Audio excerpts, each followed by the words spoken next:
Hello बच्चों, let's see the question and the question says that prove that if z1 and z2 belongs to C मतलब कि complex number then real part of z1 z2 is equal to real part of z1 multiplied by real part of z2 minus imaginary part of z1 multiplied by imaginary part of z2 and imaginary part of z1 z2 is equal to real part of z1 multiplied by imaginary part of z2 plus imaginary part of z1 multiplied by real part of z2। तो हम लोग क्या करेंगे, सबसे पहले हमारा की concept लिख लेंगे जो यहाँ यूज करने वाले हैं।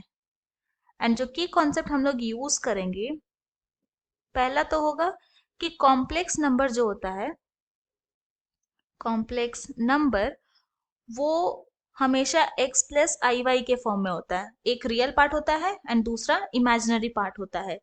एंड जो सेकेंड की कॉन्सेप्ट हम लोग यूज करेंगे वो होगा आई स्क्वायर इज इक्वल टू होता है -1। नाउ यहाँ पे क्वेश्चन में क्या बोला है कि z1 z2 जो है वो कॉम्प्लेक्स नंबर में बिलोंग कर रहा है, यानी कि हम लोग क्या करते हैं, late z1 is equal to ले लेते हैं x1 plus i y one and z2 को हम लोग ले लेते हैं x2 plus i y two. Now सबसे पहले फाइंड आउट करेंगे z1 मल्टीप्लाइड बाई z2, तो दिस इज इक्वल टू हो जाएगा x1 plus i y one को मल्टीप्लाई कर देंगे हम लोग x2 plus i y two के साथ। Now this is equal to x1 x2 plus x1 y2 i plus x2 y1 i. Then फिर यहाँ पे हम लोग सेकेंड की कॉन्सेप्ट भी यूज करेंगे, तो ये हो जाएगा माइनस y1 y2।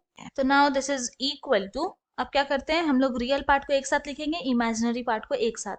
तो ये हो जाएगा x1 x2 minus y1 y2, ये हो गया real part, plus x1 y2 plus x2 y1 आई, ये हो गया हमारा इमेजिनरी पार्ट। तो यहाँ लिख लेते हैं real part of z1 z2 क्या हो गया, ये हो गया x1 x2 minus y1 y2 and imaginary part of z1 z2 ये हो गया equal to x1 y2 plus x2 y1। Now अब सबसे पहले हम लोग प्रूव करेंगे, to prove real part of z1 z2 is equal to real part of z1 multiplied by real part of z2 minus imaginary part of z1 multiplied by imaginary part of z2।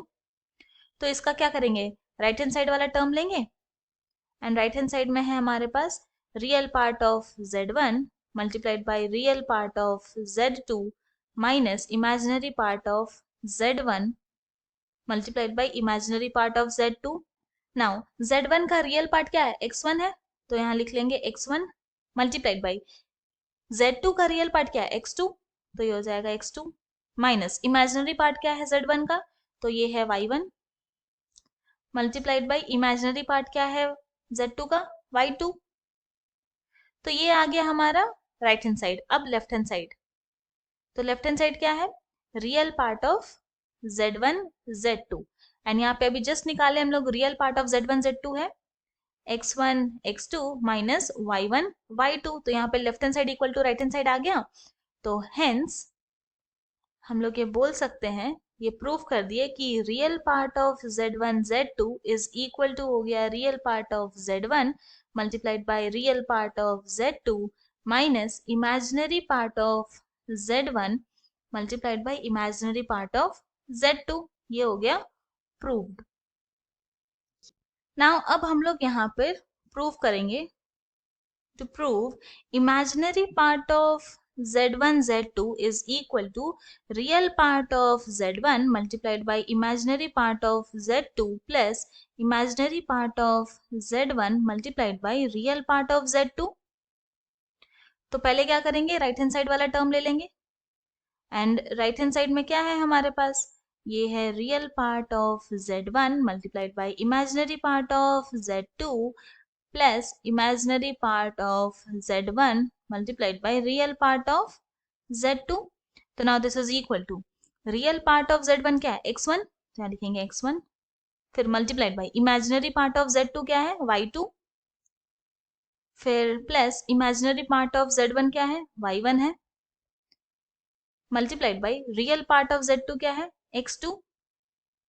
ये आ गया हमारा right hand side. अब left hand side, अभी just हम लोग find out किए थे imaginary part of Z1 Z2 जो कि ये, तो क्या है x1 y2 plus x2 y1, तो यहाँ जाएगा x1 y2 plus x2 y1, and यहाँ पे देख रहे हैं दोनों ही left hand side equal to right hand side है, तो हेंस हम लोग ये बोल सकते हैं कि imaginary part of Z1 Z2 is equal to real part of Z1 multiplied by imaginary part of Z2 plus imaginary part of Z1 multiplied by real part of Z2।